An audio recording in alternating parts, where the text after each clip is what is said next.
Hi, welcome to another episode of Tabletop Discussion. I am so glad to be back with you guys today. So let's see what our topic will be.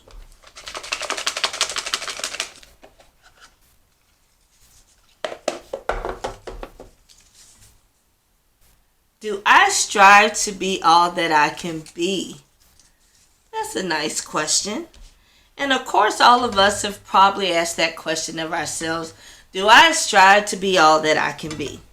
Well, you guys have been with me for a couple of months now, so it should be evident that I have healthy self-esteem. I believe in myself. I think that I'm a strong woman, a strong sister. And the goal of Tabletop Discussion is to help my sisters get to that level as well.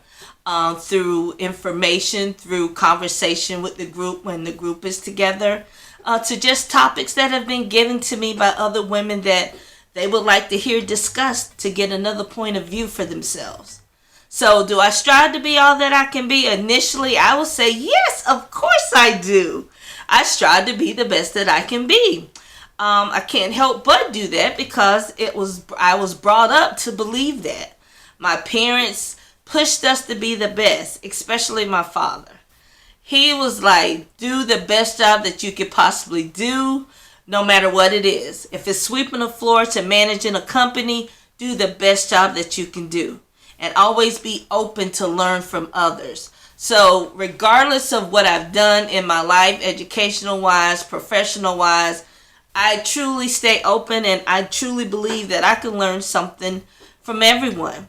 Now, again, I said, do I strive to be all that I can be or be the best that I can be? I say yes.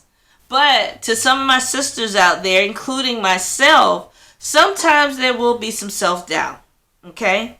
And that's okay. That doesn't mean that you're weak. It doesn't mean that you don't have it going on. It just means sometimes due to some life situations that you may have some self-doubt. Okay? Now, when I was younger, I always had this saying, well, not just younger, I think I had this saying up until the age of maybe 25, 30, that I'm all that, a bag of chips and a Mountain Dew. Even I myself have had self-doubt with certain things. Okay?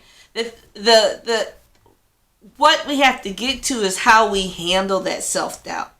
You know, some people may handle that self-doubt by downing themselves, not thinking themselves of worthy, listening to the naysayers about who they are, just not believing in themselves and loving themselves, even liking themselves. Okay, that sometimes that doubt may come in there, and that's what you do. Some people take a look and they start problem solving, and some people look at it and they kind of ignore it until it creeps up on them and causes them to take a look in the mirror about what's going on with themselves. I choose the middle. When I start to have self-doubt about different things going on in my life, I sit back and I take a look at me. Look in the mirror, or I sit down, put my classical music on, and I start thinking about, okay, what role do I have to play in what's going on?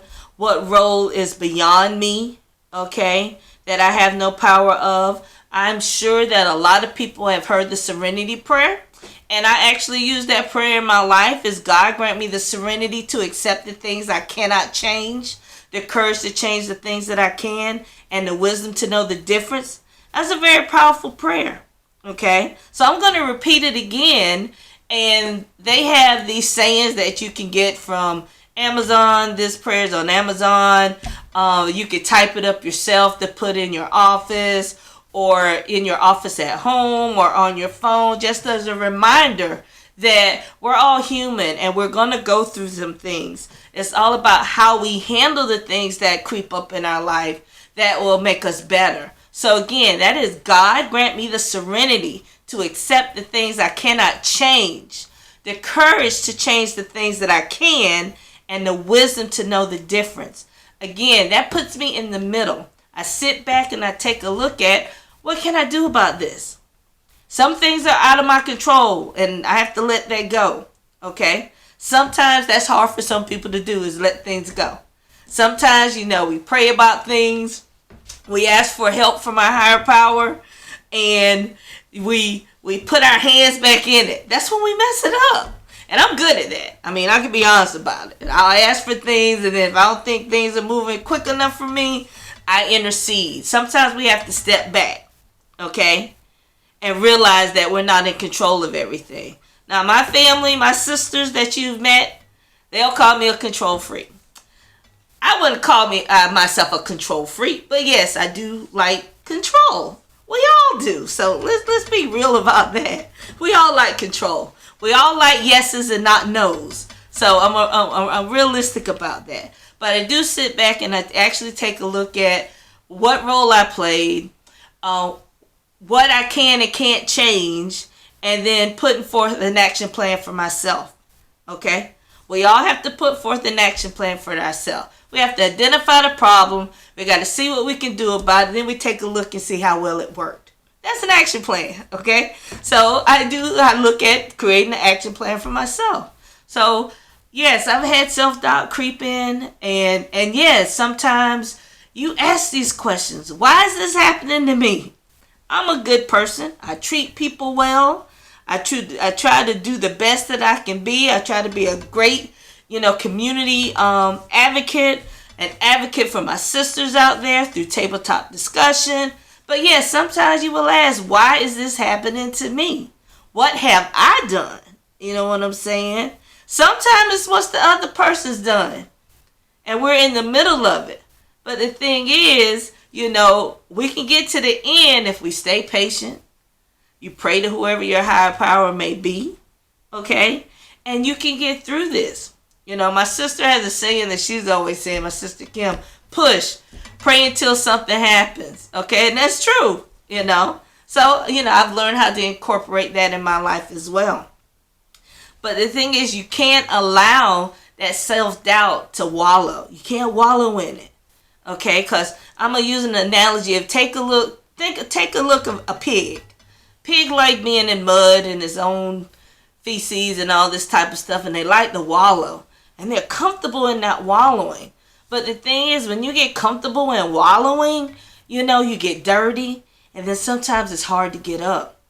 Well, it's the same thing with self-doubt, okay? That when you allow it to creep in, and then let it settle, and you start to ruminate on it, and let it sink in, you know what I'm saying? It gets harder and harder for you to come out of it. You can't allow that to happen, because when you do allow that to happen, your self-esteem plummets, okay, and you start to get depressed, and things become harder and harder, and you've actually made your situation worse, okay? Like I said, some of us have all been through times of self-doubt, okay, but there's a way out of it. So once I get out of that, I go back to striving to be the best that I can be. Okay? And it didn't say I stopped striving to be, it just got lost a little bit. But the fact that I was able to come through it is still striving to be the best that I can be. And that would be a lifelong journey for me and for you as well. We can always strive to do better. We can always strive to be better. And this is something that we need to teach our young sisters. Okay? So we need to teach that to your Sunday school class, your young ladies, your Girl Scouts class, okay, your nieces, your grandchildren. We need to spread the word because our young girls are struggling today. Okay, so we can't teach them how to be strong if we're not working on us being better and striving to be better at all times. It's a job, but we can do it. Reach one, teach one. So if all of us practice this on a daily basis, just imagine what the ripple effects will be and the strength of our women and our young ladies and ourselves. It only makes us better. So yes, striving to be the best that you can be, striving to do all that you can do. And as the question actually was, do you strive to be all that you can be? If you haven't been, let's start. It's never too late.